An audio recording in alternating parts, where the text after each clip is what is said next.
Ayun.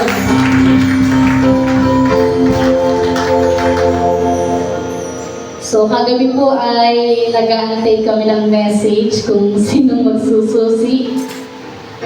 Pero habang kami po ay nag-aantay, ilang beses ko pong pinanonood ang mensahe ng ating Sister Evelyn. Na marami po siyang susi na binanggit.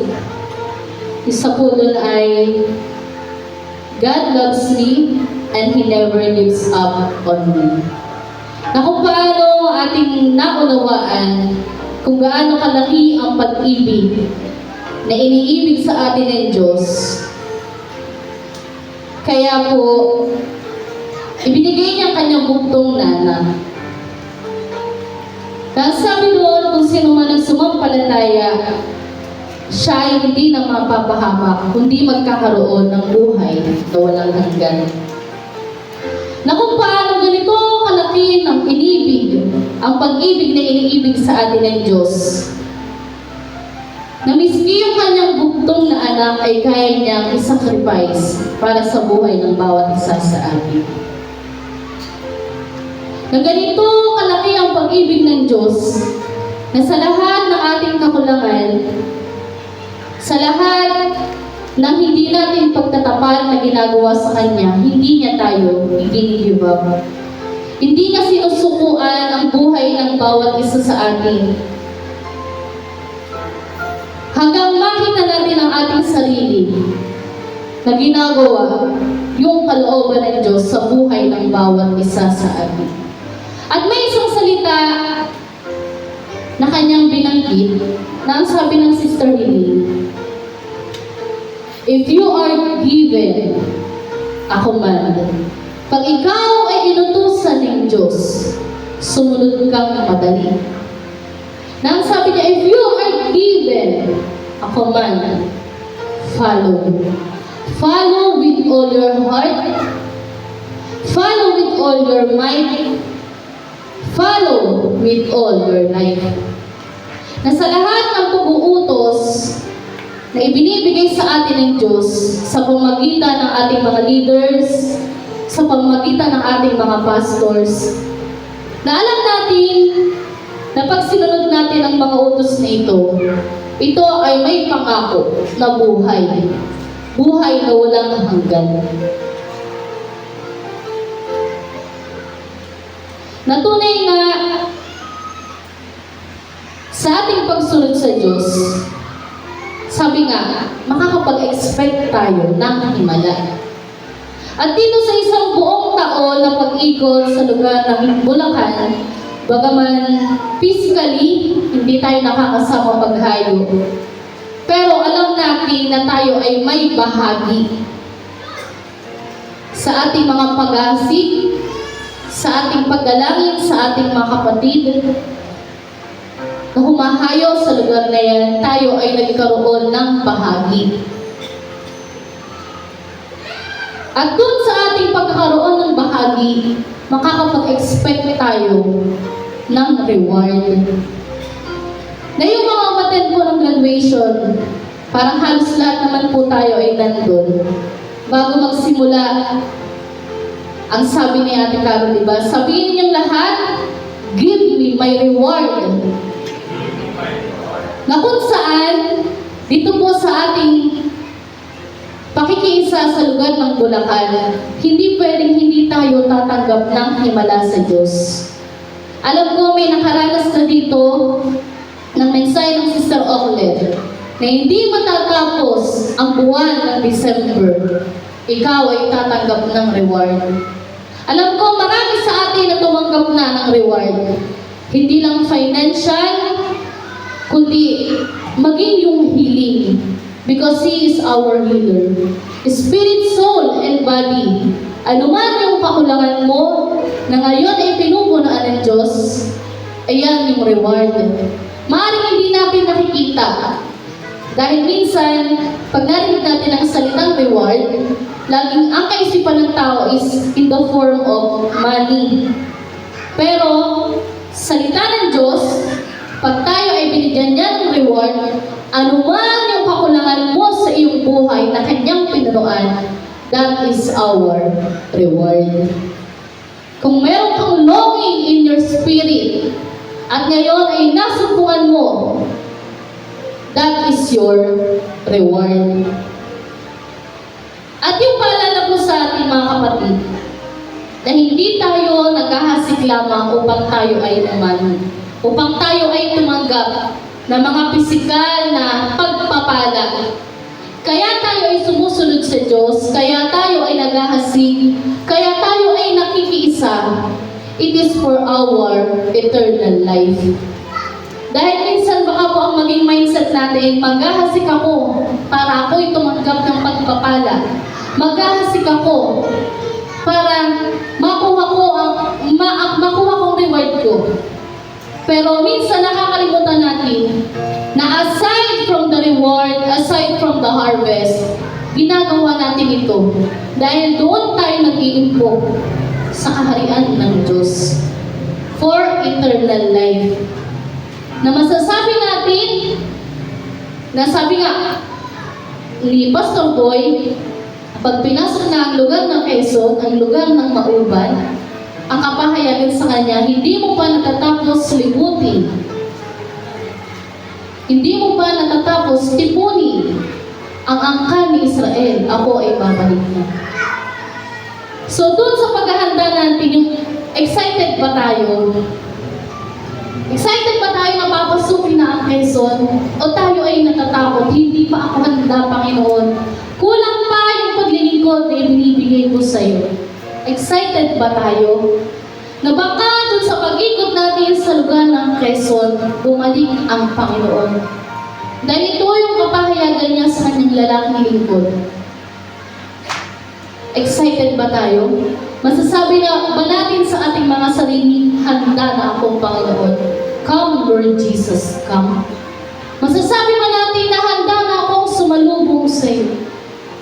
Marami na ba tayong naimpok ng katuwiran doon sa kalangitan? Meron na ba tayong kasiguraduhan na doon sa pagsalubong natin sa Panginoon, tayo ay kanyang masasabihan na good and faithful servant. Kaya, nang marinig ko, ito yung nagrima. Nang sabi ng Sister Hiling, when you are given a command, just obey. Just follow. Pag may binigay ang Diyos sa atin na utos, tayo ay sumunod. Tayo ay huwag magdalawang isip. Huwag tayong mag-alinlangan dahil ang Diyos na ito nag-uutos, siya ang nagmamay-ari ng langit at ng lupa. Lahat ng ating tinatangkilik ay sa Kanya. Huwag tayong matakot na maghasik sa Panginoon dahil hindi niya tayo pagkukulangin. Bagkus lahat ng ating inihasik, ito ay para sa kaharian niya. Ito ay paghahanda sa ating eternal life. Kaya hindi tayo sinusukuan ng Panginoon dahil malaki ang pag-ibig na iniibig sa atin ng Diyos Ama, na naging kabayaran ng ating mga kasalanan ay ang ating Panginoong Jesus. Kaya sabi nga, He is the reason for this season. Ang Panginoong Jesus, siya ang dahilan. Bakit ba tayo nagsiselebrate ng Kapaskuhan? Bakit ba tayo nagsiselebrate ng Christmas? Dahil sa ating Panginoong Yesus. Dahil kung hindi siya isinilang, kung walang purpose ang kanyang buhay, malamang hindi po tayo magkakasama ngayon. Hindi tayo magkakaharap. Hindi tayo nagagalak na pumupuri at sumasamba sa isang Diyos na buhay. Kaya, kung ating iisipin ang ginawa ng Diyos ng ating Panginoong Yesus sa krus ng Kalbaryo, maaalis sa atin yung pagtanggi, maaalis sa atin yung salitang no. Lagi tayong yes, Lord. Lagi tayong yes, Lord. Saan man tayo, utusan ng Panginoon. Saan man tayo, dalhin ng Panginoon. Saan man tayo, ilagay ng Panginoon. Lagi tayong yes, Lord. Ano man ang hingin sa atin ng Panginoon, ang laging magiging kasagutan natin ay yes, Lord. Dahil malaki ang pag-ibig ng Diyos na ibinigay sa buhay ng bawat isa sa atin. Kaya tayo ngayon ay magkakasama, nagpupuri at sumasamba sa isang Diyos na buhay. Nang sabi ng awit, if you can use anything, if God can use anything, He can also use us. Pwede niya tayong gamitin. Ang pagpapasya ay nasa atin. Papagamit ba tayo sa Panginoon?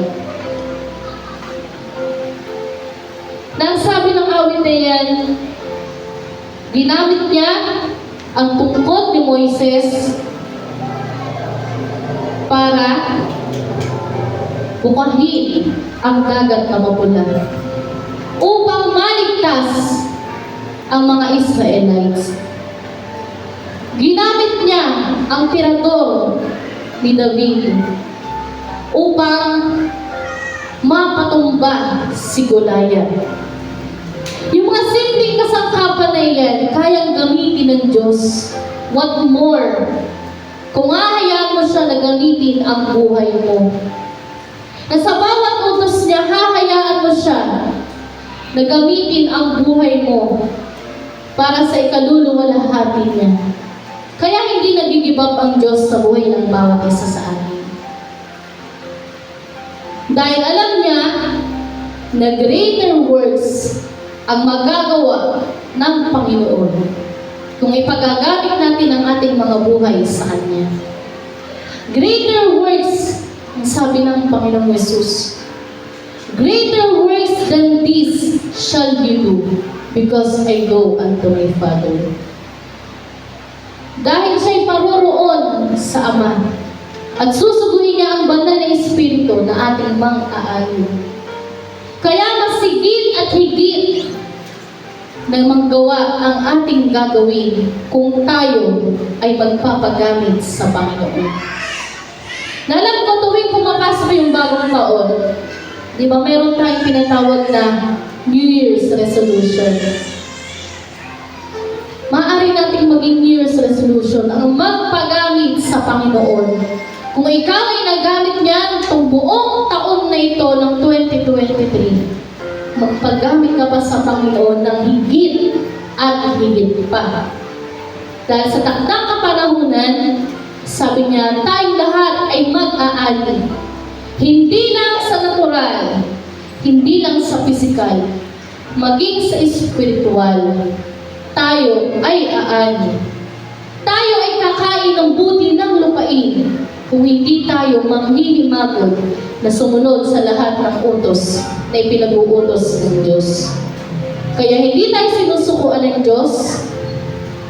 Hindi siya nag-give up sa buhay ng bawat isa sa atin. Dahil malaki ang pag-ibig na iniibig ng Diyos sa buhay ng bawat isa sa atin. Purihin natin ang Panginoon.